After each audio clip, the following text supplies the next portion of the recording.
ಅಂದು ಬೆಳಿಗ್ಗೆ ಅಚ್ಚು ಬೇಡ ಎಂದರೂ ಕೇಳದೆ ಬಲವಂತವಾಗಿ ತಿಂಡಿ ತಿನ್ನಿಸುತ್ತಿದ್ದರು ಸಂಪೂರ್ಣ. ಅಮ್ಮನ ಬಲವಂತಕ್ಕೆ ಕಣ್ಣು ಮುಚ್ಚಿಕೊಂಡು 2 ತುತ್ತು ತಿಂದು ಬಿಡ್ಬೇಕು ಅನಿಸಿದ್ರು ಅಣ್ಣ ಗಂಟಲಿನಲ್ಲಿ ಇಳಿಯಲು ಹಿಂಸೆ ಮಾಡ್ತಿತ್ತು. ನಿನ್ನೆ ಅಭಿಯ ಜೊತೆ ಮಾತಾಡಿದ ಮೇಲೆ ತಾನು ಕುಗ್ಬಾರ್ದು, ತಾನು ತಪ್ಪು ಮಾಡಿಲ್ಲ ಎಂದು ತನ್ನ ಮನಸ್ಸಿಗೆ ಸಾಕಷ್ಟು ತಿಳಿ ಹೇಳಿ ಧೈರ್ಯ ತಂದುಕೊಳ್ಳುವ ಪ್ರಯತ್ನ ಮಾಡುತ್ತಿದ್ದರು. ಮುದ್ದು ಎಂದು ಪ್ರೀತಿಯ ಬುಗ್ಗೆಯಲ್ಲಿ ಅದ್ದಿ ತೆಗೆದಂತೆ ಇರುತ್ತಿದ್ದ ಇಂಪಾದ ಧ್ವನಿ ಹಾಗೂ ಮಮ್ಮ ಎಂದ ತನ್ನ ಬಂಗಾರಿಯ ಕೂಗು ಕಿವಿ ಅಪ್ಪಳಿಸಿದೊಡನೆ ಅವಳ ಮನಸ್ಥಿತಿ ಇನ್ನಷ್ಟು ಕುಗ್ಗಿ ಹೋಗುತ್ತಿತ್ತು. ತಂಗಿಯ ಬದುಕಿನಲ್ಲಿ ಆದ ಏರುಪೇರಿನಿಂದ ಕೆಲಸಕ್ಕೆ ರಜೆ ಮಾಡಿ ಮನೆಯಲ್ಲೇ ಉಳಿದಿದ್ದ ಅಭಿ. ಅಚ್ಚು, ಸಣ್ಣ ಮಗುನ ನಿನ್ನಿಂದ ತಪ್ಪಾಗಿಲ್ಲ. ನೀನ್ ಹೀಗೆ ಕಣ್ಣೀರು ಹಾಕ್ತಾ ನರಳ್ಬಾರ್ದು ಅಂತ ನಾನು ಹೇಳ್ತಾ ಬಂದಿದ್ದೀನಿ. ಆದ್ರೂ ನೀನು ಅರಿತುಕೊಳ್ಳುತ್ತಿಲ್ಲ. ನಿಂಗಿಷ್ಟೆಲ್ಲ ಆದ್ಮೇಲೆಯೂ ರಾಮ್ ಬಾವನಿಂದ ದೂರ ಇರೋದಕ್ಕೆ ಕಷ್ಟವಾಗ್ತಿದೆ ಅಂದ್ರೆ ನಾನು ಮತ್ತು ಅಪ್ಪ ಈಗಾಗಲೇ ಹೋಗಿ ರಾಮ್ ಬಾವನ್ ಜೊತೆ ಅವರ ತಂದೆ ತಾಯಿಯ ಕಾಲು ಹಿಡಿದಾದ್ರು. ಇದೊಂದು ಸಲ ಕ್ಷಮಿಸಿ ಬಿಡಿ ಅಂತ ಕ್ಷಮೆ ಕೇಳಿ ನಿನ್ನನ್ನು ಮತ್ತೆ ಆ ಮನೆಗೆ ಕರ್ಕೊಂಡು ಹೋಗುವ ಹಾಗೆ ಮಾಡ್ತೀನಿ, ಓಕೆನಾ ಎಂದು ತುಸು ಸಿಟ್ಟು ತುಂಬಿದ ದನಿಯಲ್ಲಿ ರೇಗಿದ್ದ ಅಭಿ. 3 ದಿನದಿಂದ ಮೃದುವಾಗಿ ತಿಳಿ ಹೇಳಿ ಹೇಳಿ ರೋಸಿ ಹೋಗಿದ್ದನು ಅವನು. ಅಣ್ಣನ ಮಾತಿಗೆ ಅನಾಯಾಸವಾಗಿ ಅವಳ ಕಣ್ಣುಗಳು ತುಂಬಿ ಬಂದಿದ್ದವು. ರಾಮ್ ತನ್ನ ಪ್ರೀತಿಯ ಬಗ್ಗೆ ಹಗುರವಾಗಿ ಮಾತನಾಡದೆ ಬೇರೆ ಏನೇ ಶಿಕ್ಷೆ ಕೊಟ್ಟಿದ್ರು ಅದನ್ನು ಸ್ವೀಕರಿಸಲು ಸಿದ್ಧವಿದ್ದಳು ಅವಳು, ಅವನಿಗೆ ಮತ್ತು ಅವನ ಪ್ರೀತಿಗೆ ಸೋತು ಹೋಗಿ. ಆದರೆ ರಾಮ್ ಸಿಟ್ಟಿನಲ್ಲಿ ಅವಳ ಮನಸ್ಸನ್ನು ಹೊಡೆದು ಹಾಕಿದ್ದ. ಯಾವುದೇ ಶುಷ್ಕ ಕಾರಣಕ್ಕೆ ಆ ನೋವು ಅವಳನ್ನು ಹಸಿದ ಹದ್ದಿನ ಹಾಗೆ ಕುಕ್ಕಿ ಕುಕ್ಕಿ ತಿನ್ನುತ್ತಿತ್ತು. ಮಗಳು ತುಟಿ ಬಿಗಿದು ಕಣ್ಣೀರಾಕುತ್ತಿರುವುದನ್ನು ಕಂಡು, ಅಭಿ ನೀನ್ ಸ್ವಲ್ಪ ಸುಮ್ಮನಿರುವುದಕ್ಕೆ ಆಗೋದಿಲ್ವಾ?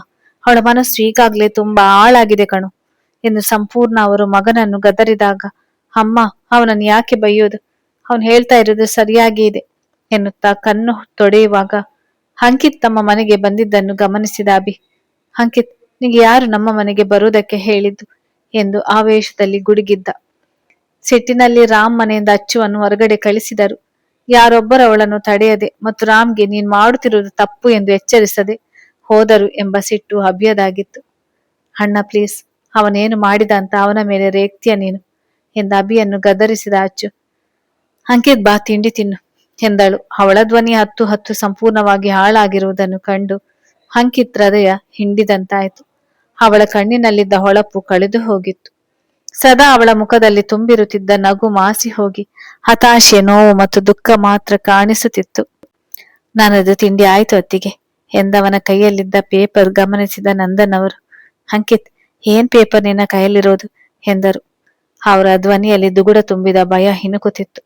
ರಾಮ್ ಸಿಟ್ಟಿನಲ್ಲಿ ತಮ್ಮ ಮಗಳ ಜೊತೆಗಿನ ಸಂಬಂಧವನ್ನು ಕೊನೆಗಾಣಿಸುವ ನಿರ್ಧಾರ ಮಾಡಿಬಿಟ್ಟನೆ ಎಂದು ಅವರಿಗೆ ಆತಂಕವಾಗಿತ್ತು.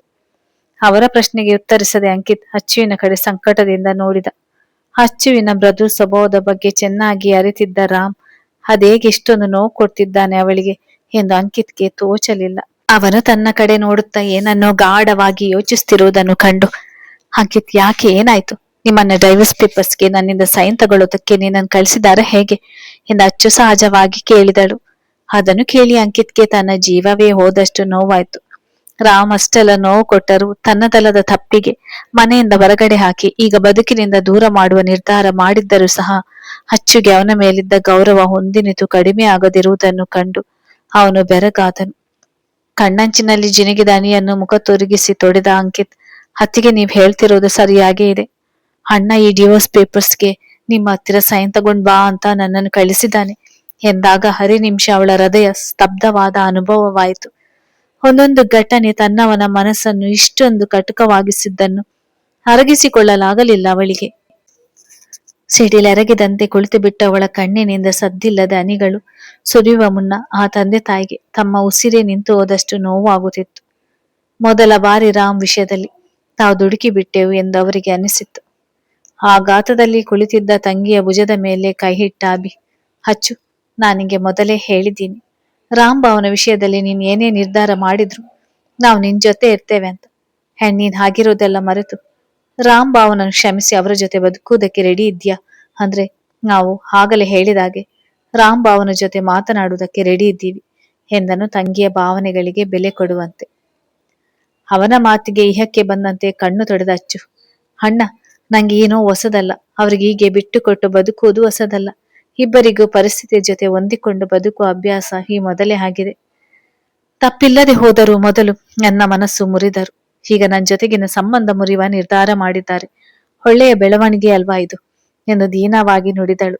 ಅಂಕಿತ್ ಕೈಯಲ್ಲಿದ್ದ ಡಿವೋರ್ಸ್ ಪೇಪರ್ಸ್ ತನ್ನ ಕೈಗೆ ತೆಗೆದುಕೊಂಡು ಅದರ ಮೇಲೆ ಒಮ್ಮೆ ಕಣ್ಣಾಡಿಸಿದವಳ ಮುಖದಲ್ಲಿ ಒಂದು ತರಹದ ನಗು ಮೂಡಿ ಮರೆಯಾಗಿತ್ತು. ಅಂಕಿತ್ ಪೆನ್ ಕೊಡು ಎಂದು ತನ್ನ ಕೈ ಚಾಚಿದಾಗ ಅತ್ತಿಗೆ ಪ್ಲೀಸ್ ಸೈನ್ ಮಾಡಬೇಡಿ ಎಂದು ಆರ್ದ್ರವಾದ ದನಿಯಲ್ಲಿ ಮನವಿ ಮಾಡಿದ ಅಂಕಿತ್. ಅವಳನ್ನು ತನ್ನ ಮತ್ತೊಬ್ಬ ತಾಯಿ ಎಂದವನು ಭಾವಿಸಿದ್ದನು. ಅವನಿಗೆ ಪುಟ್ಟ ನಗೆ ಬೀರಿದಚ್ಚು.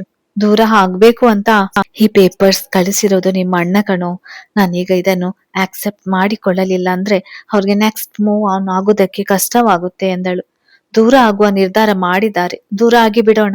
ನನ್ನ ಪ್ರೀತಿಯನ್ನು ಕೀಳಾಗಿ ಕಂಡವರಿಂದ ದೂರವಾಗಿ ಅವರ ಪ್ರೀತಿಯೇ ಶ್ರೇಷ್ಠ ಅಂತ ಒಪ್ಪೋಣ ಎಂದವಳು.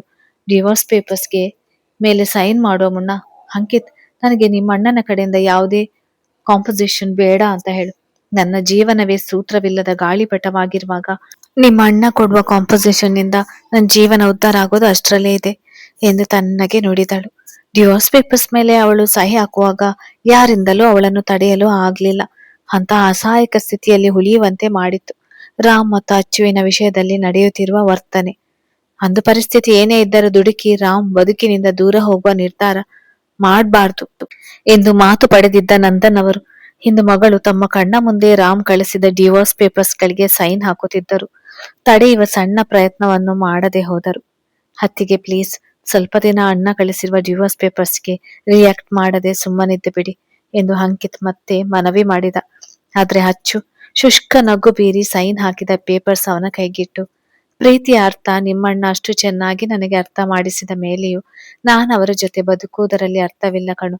ನಾನು ಈ ಘಟನೆಯಿಂದ ಚೇತರಿಸಿಕೊಂಡು ಹೊಸ ಜೀವನ ಶುರು ಮಾಡ್ಬೇಕಲ್ವಾ. ಸೊ ಜಾಸ್ತಿ ದಿನ ಎಳೆದಾಡದೆ ಬೇಗ ಡಿವೋರ್ಸ್ ಕೊಡಿಸೋದಕ್ಕೆ ನಿಮ್ಮ ಅಣ್ಣನಿಗೆ ಲಾಯರ್ ಜೊತೆ ಮಾತನಾಡುವುದಕ್ಕೆ ಹೇಳು ಎಂದಳು. ರಾಮ್ ಜೊತೆ ಬದುಕುವ ಋಣ ಮುಗಿಯಿತು ಎನ್ನುವ ಕಹಿ ಸತ್ಯದ ಅರಿವಾಗಿ. ಅಚ್ಚುವಿನ ಮನೆಯಲ್ಲಿ ಯಾರೊಬ್ಬರು ತನಗೆ ಸಪೋರ್ಟ್ ಮಾಡದೆ ಹೋದದ್ದನ್ನು ಕಂಡು ಅಂಕಿತ್ ನೋವು ಮತ್ತು ಹತಾಶೆಯಿಂದ ಅಲ್ಲಿಂದ ಹೊರಟು ಬಿಟ್ಟ.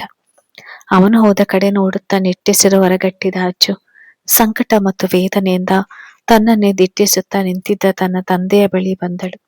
ಅಪ್ಪ, ರಾಮ್ ಬಗ್ಗೆ ಚಿಂತೆ ಮಾಡಬೇಡಿ. ಆದಷ್ಟು ಬೇಗ ನಿಮ್ಮ ಮಗಳು ಇದೆಲ್ಲದರಿಂದ ಚೇತರಿಸಿಕೊಂಡು ಮತ್ತೆ ಹೊಸ ಜೀವನ ಶುರು ಮಾಡ್ತಾಳೆ. ತನಗಾಗಿ ಬದುಕುತ್ತಾ ಖುಷಿಯಿಂದ ಬದುಕುತ್ತಾಳೆ ಎಂದು ತಮಗೆ ಧೈರ್ಯ ತುಂಬಿದ ಮಗಳ ಹಣೆಗೆ ಸಂಕಟದಿಂದ ಮುತ್ತಿಟ್ಟ ನಂದನ್ ಅವರು, ಕ್ಷಮಿಸಿಬಿಡು ಮಗಳೇ, ಇವತ್ತಿನ ನಿನ್ನ ನೋವಿಗೆ ನಾನೇ ಕಾರಣವಾಗಿ ಬಿಟ್ಟೆ ಎಂದು ಪಶ್ಚಾತ್ತಾಪದಲ್ಲಿ ಮನಸ್ಸಿನೊಳಗೆ ಕ್ಷಮೆಯಾಚಿಸಿದರು. ಇಂದು ಸಂಜೆ ಆಫೀಸ್ನಿಂದ ಬಂದ ರಾಮ್ ತನ್ನ ರೂಮಿನಲ್ಲಿ ಮಗುವಿಗೆ ತಾನೇ ಹೋಮ್ವರ್ಕ್ ಮಾಡಿಸುತ್ತಾ ಕುಳಿತಿದ್ದ. ಅವನ ಬಳಿ ಬಂದ ಅಂಕಿತ್, ಅಣ್ಣ ಅತ್ತಿಗೆ ಡಿವೋರ್ಸ್ ಪೇಪರ್ಸ್ಗೆ ಸೈನ್ ಹಾಕಿ ಕೊಟ್ಟರು ಎಂದು ಆ ಪೇಪರ್ಸ್ಗಳನ್ನು ಅವನ ಮುಂದೆ ಇಟ್ಟನು. ಒಮ್ಮೆ ಪೇಪರ್ಸ್ ಮೇಲೆ ಕಣ್ಣಾಡಿಸಿದ ರಾಮ್, ತುಂಬಾ ಥ್ಯಾಂಕ್ಸ್ ಕಣು ಎಂದಾಗ ಸಂಕಟದ ನಗು ನಕ್ಕ ಅಂಕಿತ್. ಥ್ಯಾಂಕ್ಸ್ ಏನಕ್ಕೆ ಅಣ್ಣ, ಅದೆಲ್ಲ ಏನ್ ಬೇಡ. ಹಾಗೆ ಅತ್ತಿಗೆಗೆ ನಿನ್ ಕಡೆಯಿಂದ ಯಾವುದೇ ಕಾಂಪೋಸಿಷನ್ಸ್ ಬೇಡವಂತೆ. ಸಾಧ್ಯವಾದಷ್ಟು ಬೇಗ ಲಾಯರ್ ಜೊತೆ ಮಾತಾಡಿ ನಮ್ಮ ಡಿವೋರ್ಸ್ ಡಿಕ್ಲೇರ್ ಮಾಡೋದಕ್ಕೆ ಹೇಳು ಅಂತ ಹೇಳಿ ಕಳಿಸಿದ್ದಾರೆ ಎಂದಾಗ ಹೋ ಎಂದು ಹುಬ್ಬು ತೀಡಿದ ರಾಮ್ನನ್ನು ಕಂಡು ಅಂಕಿತ್ ಬೇಸರಗೊಂಡನು. ಸಿಟ್ಟಿನಲ್ಲಿ ಇದ್ದಾಗ ದುಡುಕಿ ನಿರ್ಧಾರ ಮಾಡ್ತಾರೆ ಅಂತ ನಾನು ಕೇಳಿದ್ದೆ, ಬಟ್ ಈಗ ನೋಡ್ತಿದ್ದೀನಿ ನಿನ್ನ ಈ ಒಂದು ದುಡುಕು ನಿರ್ಧಾರ ನಿನ್ನ ಜೀವನ ಪರ್ಯಂತ ಪಶ್ಚಾತ್ತಾಪ ಪಡುವಂತೆ ಮಾಡಿಬಿಡ್ತದೆ, ನೋಡ್ತಾ ಇರು ಎಂದು ಹತಾಶೆಯಿಂದ ತನ್ನೊಳಗೆ ನುಡಿದ ಅಂಕಿತ್ ಮತ್ತೆ ಅವನ ಜೊತೆ ಮಾತನಾಡ ಇಚ್ಛಿಸದೆ ಅಲ್ಲಿಂದ ಹೊರಟು ಬಿಟ್ಟ. ಸುಳಿವೇ ಇಲ್ಲದ ರಾಮ್ ಮನೆಗೆ ಗ್ರಹಣದ ಛಾಯೆ ಆವರಿಸುವುದರ ಜೊತೆಗೆ ಅವನ ಬದುಕಿಗೂ ಆವರಿಸಿ ಬಿಟ್ಟಿತ್ತು. ಮರುದಿನ ಬೆಳಿಗ್ಗೆ ಆಫೀಸ್ಗೆ ಹೊರಡಲು ತಯಾರಾಗಿ ತಿಂಡಿ ತಿನ್ನಲು ಬಂದ ರಾಮ್ ಅಲ್ಲಿ ಆರವ್ ಕಾಣದೆ ಹೋದದ್ದನ್ನು ಕಂಡು, ಅಮ್ಮ, ಆರವ್ ಇನ್ನು ಎದ್ದಿಲ್ವಾ ಎಂದು ಅನುಮಾನದಿಂದ ಕೇಳಿದಳು. ಇಲ್ಲ ಕಣು, ಮಮ್ಮ ಮಮ್ಮ ಅಂತ ರಾತ್ರಿ ಇಡೀ ತುಂಬಾ ಕನವರಿಸ್ತಿದ್ದ, ಹಾಗಾಗಿ ಜ್ವರ ಬಂದು ಬಿಟ್ಟಿದೆ ಎಂದಾಗ ಬೇಸರದಲ್ಲಿ ಹಣೆ ಹೊತ್ತುಕೊಂಡ ರಾಮ್ ತಿಂಡಿ ತಿನ್ನದೆ ತನ್ನಮ್ಮನ ರೂಮಿಗೆ ಹೋದನು. ಮಗನ ಹಣೆಗೆ ಮತ್ತು ಕುತ್ತಿಗೆಗೆ ಮುಟ್ಟಿ ನೋಡಿ, ಬಂಗಾರಿ ಇದೇನಿದು, ಜ್ವರ ಬರೆಸಿಕೊಂಡಿದ್ಯಾ? ಅಯ್ಯೋ, ನಾನ್ ಸಂಜೆ ಆಫೀಸ್ನಿಂದ ಬೇಗ ಬಂದು ನನ್ನ ಬಂಗಾರಿಯನ್ನು ಫನ್ ವರ್ಲ್ಡ್ಗೆ ಕರ್ಕೊಂಡು ಹೋಗೋಣ ಅಂತ ಇದ್ದೆ. ನೀನ್ ನೋಡಿದ್ರೆ ಹೆಲ್ತ್ ಅಪ್ಸೆಟ್ ಮಾಡಿಕೊಂಡು ಹೀಗೆ ಮಲಗಿ ಬಿಟ್ಟಿದ್ಯಾ. ಈಗ ಏನ್ ಮಾಡುದು ನಾನು ಎಂದು ಮಗನ ಪರಿಸ್ಥಿತಿ ಕಂಡು ಎದೆಯಲ್ಲಿ ವಿಪರೀತ ಸಂಕಟವಾಗುತ್ತಿದ್ದರು ಅದನ್ನು ಮುಖದ ಮೇಲೆ ತೋರಿಸಿಕೊಳ್ಳದೆ ಕೇಳಿದನು. ತನ್ನ ಪುಟ್ಟ ಕಣ್ಣುಗಳನ್ನು ಪಿಳಿಪಿಳಿ ನೋಡುತ್ತಾ ತನ್ನಪ್ಪನ ಕಡೆ ನೋಡಿದ ಆರವ್, ಅಪ್ಪ, ಫನ್ ವರ್ಲ್ಡ್ ಬೇಡ, ಪ್ಲೀಸ್ ಮಮ್ಮ ಹತ್ತಿರ ಕರ್ಕೊಂಡೋಗಿ. ನಂಗೆ ಮಮ್ಮ ಬೇಕು ಪಪ್ಪ. ನಾವು ಮಮ್ಮನ ನಮ್ಮನೆಗೆ ಕರ್ಕೊಂಡು ಬರೋಣ. ನಾನು ಮಮ್ಮಗೆ ಚಾಕ್ಲೇಟ್ ಕೊಡ್ತೀನಿ. ಪ್ಲೀಸ್ ಕರ್ಕೊಂಡು ಹೋಗ್ತೀರಾ ಎಂದು ಕಣ್ಣು ತುಂಬಿಕೊಂಡು ಬಿಕ್ಕಳಿಸುತ್ತಾ ಮನವಿ ಮಾಡಿದನು. ಅಚ್ಚುವನ್ನು ಬಹುವಾಗಿ ಹಚ್ಚಿಕೊಂಡಿದ್ದ ಪುಟ್ಟ ಆರವ್. ಅಂದು ರಾತ್ರಿ ಅಚ್ಚುವನ್ನು ಹುಡುಕಿಕೊಂಡು ಬಂದಿದ್ದರು ನರೇಂದ್ರ. ಅವಳ ಮತ್ತು ರಾಮ್ ಬದುಕಿನಲ್ಲಿ ಮೂಡಿರುವ ಕಲಹದ ಬಗ್ಗೆ ತಿಳಿದು ನಡು ಮನೆಯಲ್ಲಿ ಕುಳಿತಿದ್ದ ಅಭಿ ಅವರು ಬಂದಿದ್ದನ್ನು ಕಂಡು, ಅಂಕಲ್ ಬನ್ನಿ, ಅಮ್ಮ ನರೇಂದ್ರ ಅಂಕಲ್ ಬಂದಿದ್ದಾರೆ ಎಂದು ಅಡುಗೆ ಮನೆಯಲ್ಲಿದ್ದ ತನ್ನ ತಾಯಿಯನ್ನು ಕೂಗಿಕೊಂಡನು. ರಾತ್ರಿ ಅಡುಗೆಯ ತಯಾರಿಯಲ್ಲಿದ್ದ ಸಂಪೂರ್ಣ ಅವರು ಕೈ ತೊಳೆದು ಅಡುಗೆ ಮನೆಯಿಂದ ಹೊರಗಡೆ ಬಂದವರು ಅನ್ನ ಕುಳಿತುಕೊಳ್ಳಿ ಎಂದು ಕೇಳಿದಾಗ, ಅಚ್ಚು ಇಲ್ವಾ ಸಂಪೂರ್ಣ, ನಾನು ಅವಳನ್ನು ಮಾತನಾಡಿಸಿಕೊಂಡು ಹೋಗೋಣ ಅಂತ ಬಂದೆ ಎಂದರು. ನರೇಂದ್ರ ಅವರು ಅಚ್ಚು ಅಲ್ಲೆಲ್ಲೋ ಕಾಣದೆ ಹೋದ್ದರಿಂದ ಅವಳು ರೂಮಿನಲ್ಲಿದ್ದಾಳೆ ಅಣ್ಣ ಎಂದು ಮಗಳ ರೂಮಿನ ಕಡೆ ನೋಡಿದಾಗ, ನಾನು ಹೋಗಿ ಮಾತನಾಡಿಸಬಹುದಾ ಎಂದು ಕೇಳಿದರು ಹಿಂಜರಿಕೆಯ ದನಿಯಲ್ಲಿ. ಒಂದು ವೇಳೆ ಸಾತ್ವಿಕ್ ಬದುಕಿದ್ದರೆ ಅದು ಅವರ ಸೊಸೆಯ ಮನೆಯಾಗೇ ಇರುತ್ತಿತ್ತು. ಬಟ್ ಈಗ ಅವರಿಗೂ ಈ ಮನೆಗೂ ಯಾವುದೇ ಸಂಬಂಧವಿಲ್ಲ. ಅಣ್ಣ, ಅದು ಈಗ ಅಚ್ಚು ಮನಸ್ಸು ಸರಿಯಿಲ್ಲ ಎನ್ನುವಾಗ ನನಗೂ ವಿಷಯ ಗೊತ್ತಾಯ್ತು ಸಂಪೂರ್ಣ. ಆ ದೇವರು ಯಾಕೆ ನಮ್ಮ ಅಚ್ಚರಿಯ ಬದುಕಿನಲ್ಲಿ ಪದೇ ಪದೇ ಇಂಥ ಆಟ ಆಡ್ತಿದ್ದಾನೆ ಅಂತ ಮನಸ್ಸಿಗೆ ತುಂಬಾ ನೋವಾಗ್ತಿದೆ. ಅದಕ್ಕೆ ಮಾತನಾಡಿಸಿಕೊಂಡು ಹೋಗೋಣ ಅಂತ ಬಂದೆ ಎಂದವರ ದನಿಯಲ್ಲಿ ಸಂಕಟವಿತ್ತು. ಕಣ್ಣುಗಳು ಹನಿಗೂಡಿದ್ದವು. ತಮ್ಮ ಮಡದಿ ಮತ್ತು ಮಗನನ್ನು ಕಳೆದುಕೊಂಡ ನೋವಿನಲ್ಲಿ ಹಾಕಿದ್ದ ನಿಟ್ಟುಸಿರಿನ ಶಾಪ ಕಡೆಗೂ ಅಚ್ಚರಿಯ ಸುಂದರ ಬದುಕನ್ನು ಸುಟ್ಟು ಭಸ್ಮ ಮಾಡಿಬಿಟ್ಟಿತ್ತೆ ಎಂದವರಿಗೆ ಅನಿಸುತ್ತಿತ್ತು. ಮೇಲಿದ್ದಾಳೆ ಎಂದರು ಸಂಪೂರ್ಣ ಅನಾಯಾಸವಾಗಿ ತುಂಬಿ ಬಂದ ಕಣ್ಣುಗಳನ್ನು ತೊಡೆಯುತ್ತಾ. ಸರಿಯೆಂದು ಅಚ್ಚು ರೂಮಿಗೆ ಬಂದಿದ್ದರು ನರೇಂದ್ರ ಅವರು. ಅದ್ಯಾಕೋ ಸಂಜೆಯಿಂದ ಹೊಟ್ಟೆಯಲ್ಲಿ ವಿಚಿತ್ರ ಸಂಕಟ, ಎದೆಯಲ್ಲಿ ಅರಿಯದ ಬಾಧೆ ಕಾಣಿಸಿಕೊಂಡಿದ್ದರಿಂದ ಒಡಲನ್ನು ಕಿವುಚುತ್ತಾ ಮಂಚದ ಮೇಲೆ ಕುಳಿತಿದ್ದಳು ಅಚ್ಚು. ಅವಳ ಬಳಿ ಬಂದವರು, ಅಚ್ಚು ಏನಾಗ್ತಿದೆ ಪುಟ್ಟ ಎಂದು ಆತಂಕದಲ್ಲಿ ಕೇಳಿದ ನರೇಂದ್ರ ಅವರಿಗೆ, ಯಾಕೋ ಹೊಟ್ಟೆಯಲ್ಲಿ ವಿಪರೀತ ಸಂಕಟವಾಗುತ್ತಿದೆ ಮಾವ ಎಂದು ಮುಖ ಹಿಂಡುತ್ತಾ ನುಡಿದಾಗ, ಬಿಸಿ ನೀರು ಅಥವಾ ಏನಾದ್ರೂ ಕುಡಿ ಅಚ್ಚು, ನಿನ್ನ ಸಂಕಟ ಕಡಿಮೆ ಆಗುತ್ತೆ ಎಂದರು. ನೋವಿನಲ್ಲಿ ಕಣ್ಣೀರು ಮಿಡಿದಿದ್ದರಿಂದ ಹೊಟ್ಟೆಯಲ್ಲಿ ಬಾಧೆ ಕಾಣಿಸಿಕೊಂಡಿದೆ ಎಂದು ತಿಳಿದಿದ್ದರು ನರೇಂದ್ರ ಅವರು. ಆದ್ರೆ ಅಸಲಿ ಕಾರಣವೇ ಬೇರೆ ಇತ್ತು. ಅವರಿಗೆ ಸರಿ ಎಂದು ತಲೆದೂಗಿದ ಅಚ್ಚು, ಏನ್ ವಿಷಯ ಮಾವ, ನನ್ನ ಮಾತನಾಡಿಸಿಕೊಂಡು ಹೋಗುವುದಕ್ಕೆ ಬಂದ್ರ? ಯಾರು ಹೇಳಿದ್ರು ನಿಮ್ಗೆ ನಾನು ಇಲ್ಲಿಗೆ ಬಂದಿರೋದು ಎಂದು ಸಹಜವಾಗಿ ಕೇಳಿದಳು. ಮನಸ್ಸಿನಲ್ಲಿ ಅಗಾಧ ನೋವು ಮಡಗಟ್ಟಿದ್ದರು ಏನು ಆಗೇ ಇಲ್ಲ ಎನ್ನುವಂತೆ ಅವರ ಬಳಿ ಮಾತಿಗಿಳಿದಳು. ಅವಳನ್ನು ಒಂದೆರಡು ನಿಮಿಷ ದಿಟ್ಟಿಸಿ ನೋಡಿದ ನರೇಂದ್ರ ಅವರು, ಅಚ್ಚು, ಮನಸ್ಸಿನಲ್ಲಿ ಅಷ್ಟೊಂದು ನೋವಿದ್ರು ಹೇಗೆ ಇಷ್ಟೊಂದು ಆರಾಮವಾಗಿ ಮಾತನಾಡ್ತಾ ಇದ್ಯಾ ಎಂದು ವೇದನೆಯಿಂದ ಕೇಳಿದಾಗ ಅವರಿಗೆ ಈಗಾಗಲೇ ತನ್ನ ವಿಷಯ ತಿಳಿದು ಹೋಗಿದೆ ಎನ್ನುವುದನ್ನು ಅರ್ಥ ಮಾಡಿಕೊಂಡಳು ಅಚ್ಚು. ಈ ನೋವಿಗೆ ಕಾರಣ ನಾನೇ ಅಲ್ವಾ ಮಾವ, ಹಾಗಾಗಿ ಅನುಭವಿಸಲೇಬೇಕು ಎಂದು ಉಮ್ಮಳಿಸಿ ಬಂದ ದುಃಖವನ್ನು ತುಟಿ ಬಿಗಿದು ತಡೆಯುತ್ತಾ ನುಡಿದಳು. ರಾಮ್ ಕಳಿಸಿದ ಡಿವೋರ್ಸ್ ಪೇಪರ್ಸ್ಗೆ ಸೈನ್ ಹಾಕಿ ಕೊಟ್ಟ ಮೇಲೆ ವಾಸ್ತವವನ್ನು ಒಪ್ಪುವ ಹರಸಾಹಸ ಮಾಡುತ್ತಿದ್ದಳು ಆ ಹುಡುಗಿ. ಅವಳ ಕಣ್ಣಿನಲ್ಲಿದ್ದ ನೋವು, ದನಿಯಲ್ಲಿ ತುಂಬಿದ ಹತಾಶೆ, ಬದುಕಿಯೇ ಮುಗಿದು ಹೋದಂತೆ ಅವಳ ಮುಖದಲ್ಲಿರುವ ನಿರ್ಭಾವಕತೆ ಕಂಡು ವಿಲವಿಲನೆ ಹೊದ್ದಾಡಿ ಹೋಯಿತು ಅವರ ಹೃದಯ. ತಾವು ಹಾಸ್ಪಿಟಲ್ಗೆ ಸೇರಿದಾಗ ರಾಮ್ ತಮ್ಮನ್ನು ಮಗನಂತೆ ಕಾಳಜಿ ಮಾಡಿದ್ದ ನೆನೆದಾಗ ರಾಮ್ ಅಚ್ಚು ವಿಷಯದಲ್ಲಿ ಇಷ್ಟೊಂದು ಕಟುವಾಗಿ ವರ್ತಿಸಲು ಹೇಗೆ ಸಾಧ್ಯವಾಯಿತು ಎಂಬ ಅನುಮಾನ ಕಾಡಲು ಶುರುವಾಗಿತ್ತು ನರೇಂದ್ರ ಅವರಿಗೆ. ರಾಮ್ನ ನಿಷ್ಕಲ್ಮಶ ಮನಸ್ಸಿಗೆ ಸೋತು ತಲೆಬಾಗಿದವರು ಅವರೊಬ್ಬರೇ ಅಲ್ವೇ? ಅವರು ತನ್ನ ಪರಿಸ್ಥಿತಿ ಕಂಡು ಸಂಕಟ ಪಡುತ್ತಿರುವುದನ್ನು ಕಂಡು, ಮಾವ, ನನ್ನೇ ಹಣೆಯಲ್ಲಿ ಬರೀ ನೋವು ಎನ್ನುವುದೇ ಆ ಭಗವಂತ ಬರೆದಿದ್ದರೆ ಯಾರು ಏನು ಮಾಡುವುದಕ್ಕೆ ಆಗುತ್ತೆ ಎಂದಾಗ, ಅಚ್ಚು ಎಂದು ಆರ್ಧವಾದ ದನಿಯಲ್ಲಿ ಕೂಗಿದವರ ಮಡಿಲಿಗೆ ತಲೆ ಇಟ್ಟಳು ಅಚ್ಚು. ತಪ್ಪು ಮಾಡಿಬಿಟ್ಟೆ ಮಾವ, ನಾನು ತಪ್ಪು ಮಾಡಿಬಿಟ್ಟೆ. ನನ್ನ ಸಾತ್ವಿಕ್ ನನ್ನನ್ನು ಬಿಟ್ಟು ಹೋದಾಗ ನಾನು ಅವನ ಜೊತೆಯಲ್ಲೇ ಹೊರಟು ಬಿಡಬೇಕಾಗಿತ್ತು. ಆಗ ನನ್ನಷ್ಟು ಸುಖಿ ಜೀವಿ ಮತ್ತೊಬ್ಬರಿರುವುದಕ್ಕೆ ಅವಕಾಶವೇ ಇರುತ್ತಿರಲಿಲ್ಲ. ನಾನು ಜೀವಕ್ಕಿಂತ ಹೆಚ್ಚಾಗಿ ಪ್ರೀತಿ ಮಾಡಿದ ಜೀವವನ್ನು ಕಳೆದುಕೊಂಡ ನೋವಿನಲ್ಲಿ ಮತ್ತೊಬ್ಬರ ಬದುಕಿಗೆ ಹೋದೆ. ಹಳೆಯದನ್ನೆಲ್ಲ ಮರೆತು ಮತ್ತೆ ಹೊಸದಾಗಿ ಜೀವನ ಶುರು ಮಾಡಿ ನಮ್ಮ ಮುಂದಿನ ಬದುಕು ಹೀಗೆ ಇರಬೇಕು ಅಂತ ಕನಸು ಕಾಣುತ್ತಿದ್ದಾಗ ಮತ್ತೆ ಅದೇ ನೋವು, ಕಣ್ಣೀರು, ಸಂಕಟ. ಪ್ರೀತಿ ದೂರವಾದರೂ ಪ್ರೀತಿಸಿದವರನ್ನು ಮರೆಯಬಾರದು ಮಾವ ಎಂದು ಗಂಟಲು ಕಟ್ಟಿಕೊಂಡು ರೋಧಿಸುತ್ತಿದ್ದಾಗ ನರೇಂದ್ರ ಅವರ ಕಣ್ಣಿನಿಂದಲೂ ಹನಿಗಳು ಜಾರಿದವು. ಕನಸಿನಲ್ಲೂ ಯಾರಿಗೂ ಕೇಡು ಬಯಸದ ಮುಗ್ಧ ಮನಸ್ಸಿನ ಹುಡುಗಿಯ ಬಾಳಿನಲ್ಲಿ ಯಾಕೆ ಇಂತಹ ತಿರುವುಗಳನ್ನು ನೀಡುತ್ತಿದ್ದಾರೆ ಆ ಭಗವಂತ? ಯಾರಿಗೆ ಯಾವ ಅನ್ಯಾಯವಾಗಿತ್ತು ಅವಳಿಂದ ಎಂದು ನೊಂದುಕೊಂಡು ನರೇಂದ್ರ ಅವರು, ಅಚ್ಚು, ಕಷ್ಟ ಮನುಷ್ಯನಿಗೆ ಬಾರದೆ ಮರಕ್ಕೆ ಬರುತ್ತಾ? 2 ದಿನ ಹೀಗೆಯೇ ಇರುತ್ತದೆ. ಮನಸ್ಸು ಕಲ್ಲು ಮಾಡಿಕೊಂಡು ಸಹಿಸಿ ಬಿಡಬೇಕು ಮಗಳೇ ಎಂದು ಅವಳ ತಲೆ ನೆವರಿಸುತ್ತಾ ನುಡಿದರು. ಇಲ್ಲ ಮಾವ, ನನ್ನ ಹೃದಯ ಅಷ್ಟೊಂದು ಸ್ಟ್ರಾಂಗ್ ಇಲ್ಲ. 3 ದಿನದಿಂದ ಶಕ್ತಿ ಮೀರಿ ಪ್ರಯತ್ನ ಮಾಡ್ತಾ ಇದ್ದೀನಿ. ನಾನು ಇದನ್ನೆಲ್ಲ ಮರೆಯಬೇಕು. ದಿನ ಹೀಗೆ ಕಣ್ಣೀರು ಹಾಕುವುದರಿಂದ ಅಪ್ಪ ಅಮ್ಮನ ಮನಸ್ಸು ಕುಗ್ಗಿ ಹೋಗುತ್ತದೆ. ಅದಕ್ಕೆ ಅವಕಾಶ ಮಾಡಿಕೊಡ್ಬಾರ್ದಂತ. ಬಟ್ ನನ್ನಿಂದ ಚೇತರಿಸಿಕೊಳ್ಳುವುದಕ್ಕೆ ಆಗ್ತಾನೇ ಇಲ್ಲ ಎಂದು ಬಿಕ್ಕಿ ಬಿಕ್ಕಿ ಅಳುತ್ತಾ ಉಸಿರಿದಳು. ಅಚ್ಚು, ನೀನು ಹೀಗೆಲ್ಲ ಮಾತನಾಡ್ತಾ ಇದ್ದೀಯ. ನನ್ನ ಸೊಸೆ ಇಷ್ಟೊಂದು ವೀಕ್ ಹುಡುಗಿಯಲ್ಲ. ಈಗ ನನ್ನನ್ನೇ ನೋಡು. ನಿನ್ ಜೊತೆ ಅಸಮನೆ ಹೇರಬೇಕಾಗಿದ್ದ ಮಗನನ್ನು ಕಳೆದುಕೊಂಡರೂ ಬದುಕುತ್ತಿಲ್ವಾ? ಸೋಲು ಒಪ್ಪಿದೇನ, ಬಟ್ ನೀನ್ ಯಾಕೆ ಇಷ್ಟೊಂದು ಕುಗ್ಗಿ ಹೋಗಿದ್ಯಾ? ನೀನ್ ಹೀಗೆ ಇರಬಾರ್ದು ಮಗಳೇ. ನೀನು ಇಲ್ಲಿಗೆ ಬಂದಾಗಿನಿಂದ ಈ ಮನೆಯಲ್ಲಿ ಸ್ಮಶಾನದ ವಾತಾವರಣ ಶುರುವಾಗಿ ಬಿಟ್ಟಿದೆ. ಪ್ಲೀಸ್, ನೀನು ಈ ನೋವಿನಿಂದ ಹೊರಗಡೆ ಬಂದು ಮತ್ತೆ ನಿನ್ನವರ ಮುಖದಲ್ಲಿ ನಗು ಕಾಣುವ ಹಾಗೆ ಮಾಡ್ಬೇಕು ಎಂದು ತಮ್ಮ ಮಡಿಲಲ್ಲಿ ತಲೆ ಇಟ್ಟು ಕಣ್ಣೀರಾಕುತ್ತಿದ್ದ ಹುಡುಗಿಗೆ ಅಕ್ಕರೆಯಿಂದ ತಿಳಿ ಹೇಳಿದರು ನರೇಂದ್ರ. ಅವರ ಮಾತಿಗೆ ಕಣ್ಣು ತೊಡೆದು ಸರಿ ಎಂದು ತಲೆದೂಗಿದಳು ಅಚ್ಚು. ತಾನು ಸಾಯೋವರೆಗೂ ಹೀಗೆ 4 ಗೋಡೆಗಳ ಮಧ್ಯೆ ಬಂದಿಯಾಗಿ ಕಣ್ಣೀರು ಸುರಿಸಿದರು. ತನ್ನ ಬದುಕಿನಲ್ಲಿ ಆದ ದುರ್ಘಟನೆಗಳನ್ನು ಅಳಿಸಿ ಹಾಕಲು ಸಾಧ್ಯವಿಲ್ಲ ಎನ್ನುವ ಸತ್ಯ ಅವಳಿಗೆ ಮನವರಿಕೆಯಾದಂತಿತ್ತು. ಅಣ್ಣ ಆರೋಗ್ಯ ಐ ಫೀವರ್ ಆಗಿದೆ. ಅವನನ್ನು ಹಾಸ್ಪಿಟಲ್ನಲ್ಲಿ ಅಡ್ಮಿಟ್ ಮಾಡಿದ್ದೀನಿ. ಪ್ಲೀಸ್ ಬರ್ತೀಯ ಹಾಸ್ಪಿಟಲ್ ಹತ್ತಿರ ಎಂದು ಆತಂಕ ತುಂಬಿದ ದನಿಯಲ್ಲಿ ಮನವಿ ಮಾಡಿದ ಅಂಕಿತ್. 3-4 ದಿನದಿಂದ ಆರವ್ ಜ್ವರದಿಂದ ನರಳುತ್ತಿದ್ದ. ಅಚ್ಚುವನ್ನು ತುಂಬಾ ಹಚ್ಚಿಕೊಂಡಿದ್ದ ಮಗುವಿಗೆ ಈಗ ಅವಳ ಅಗಲಿಕೆಯನ್ನು ತಡೆಯುವ ಶಕ್ತಿ ಇರಲಿಲ್ಲ. ಹಾಗಾಗಿ ಅವಳ ಕನವರಿಕೆಯಲ್ಲಿ ಮಗುವಿನ ಮಾನಸಿಕ ಆರೋಗ್ಯ ಸಂಪೂರ್ಣ ಹಾಳಾಗಿತ್ತು. ಮುಖ್ಯವಾದ ಮೀಟಿಂಗ್ ಒಂದರಲ್ಲಿದ್ದ ರಾಮ್ ಹೊಶಿಟ್ ಎಂದು ಆತಂಕದಲ್ಲಿ ಹಣೆ ಹೊತ್ತಿಕೊಂಡವನು ತನ್ನ ಮ್ಯಾನೇಜರ್ಗೆ ಮೀಟಿಂಗ್ ಮುಂದುವರಿಸುವಂತೆ ಮನವಿ ಮಾಡಿ 1 ನಿಮಿಷ ವ್ಯಯ ಮಾಡದೆ ಹಾಸ್ಪಿಟಲ್ಗೆ ಬಂದಿದ್ದ. ಅಂಕಿತ್ ರಾಮ್ ಬಂದಿದ್ದನ್ನು ಕಂಡು, ಅಣ್ಣ, ಆರೋ ಪರಿಸ್ಥಿತಿ ತುಂಬಾ ಕ್ರಿಟಿಕಲ್ ಆಗ್ತಿದೆ. ಈಗಲೂ ಮಮ್ಮ ಮಮ್ಮ ಅಂತ ಕಣವರಿಸುತ್ತಲೇ ಇದ್ದಾನೆ. ಪ್ಲೀಸ್ ಒಂದ್ಸಲ ಅತ್ತಿಗೆಗೆ ಕಾಲ್ ಮಾಡಿ ಬರುವುದಕ್ಕೆ ಹೇಳು ಎಂದನು.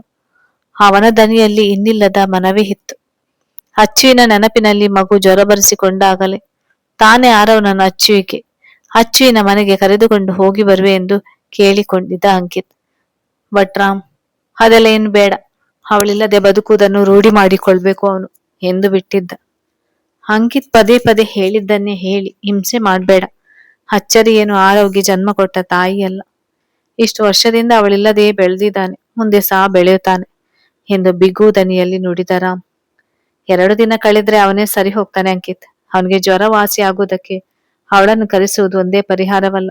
ನಾನೊಂದ್ಸಲ ಡಾಕ್ಟರ್ ಜೊತೆ ಮಾತಾಡಿಕೊಂಡು ಬರ್ತೀನಿ ಎಂದು ಗಂಭೀರವಾಗಿ ನುಡಿದು ಡಾಕ್ಟರ್ ಅನ್ನು ಭೇಟಿಯಾಗಲು ಹೊರಟನು. ರಾಮ್ ಯಾವುದೇ ಕಾರಣಕ್ಕೂ ಮತ್ತೆ ಅಚ್ಚರಿಯನ್ನು ಎದುರಾಗಲು ತಯಾರಿರಲಿಲ್ಲ. ಅಚ್ಚರಿಯನ್ನು ಮದುವೆಯಾದಾಗ 1000 ಸಲ ತನ್ನ ಕಂದನಿಗೆ ತಾಯಿಯಾಗಿ ತಾಯಿ ಪ್ರೀತಿ ಕೊಡಿ ಎಂದು ತಾನೇ ಬಾಯ್ಬಿಟ್ಟು ಮನವಿ ಮಾಡಿದ್ದ ರಾಮ್ ಈಗ ಹೀಗೆ ವರ್ತಿಸುತ್ತಿದ್ದ.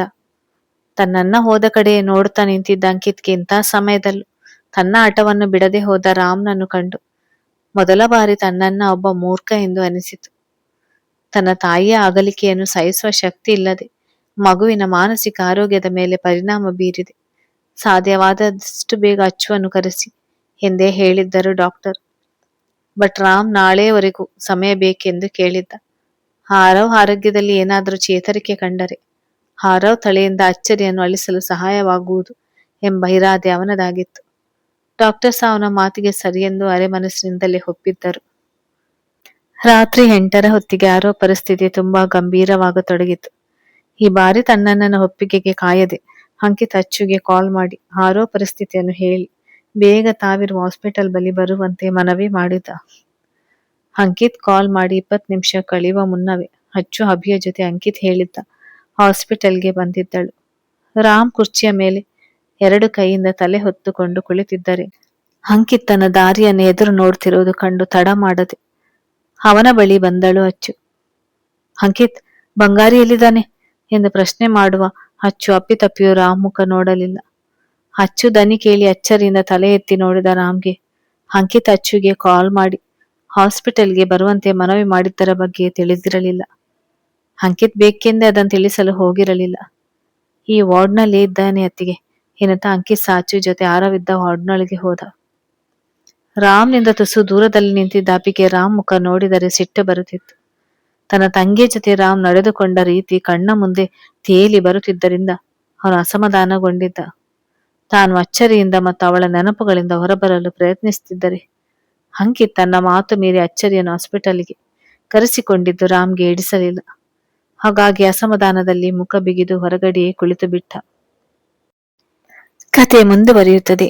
ಹಾಗೆ ಯಾರೆಲ್ಲ ನನ್ನ ಚಾನೆಲ್ ಅನ್ನು ಸಬ್ಸ್ಕ್ರೈಬ್ ಮಾಡಲಿಲ್ಲ ಅವ್ರು ದಯವಿಟ್ಟು ನನ್ನ ಚಾನೆಲ್ ಅನ್ನು ಸಬ್ಸ್ಕ್ರೈಬ್ ಮಾಡಿ ಮತ್ತೆ ಲೈಕ್ ಮಾಡಿ.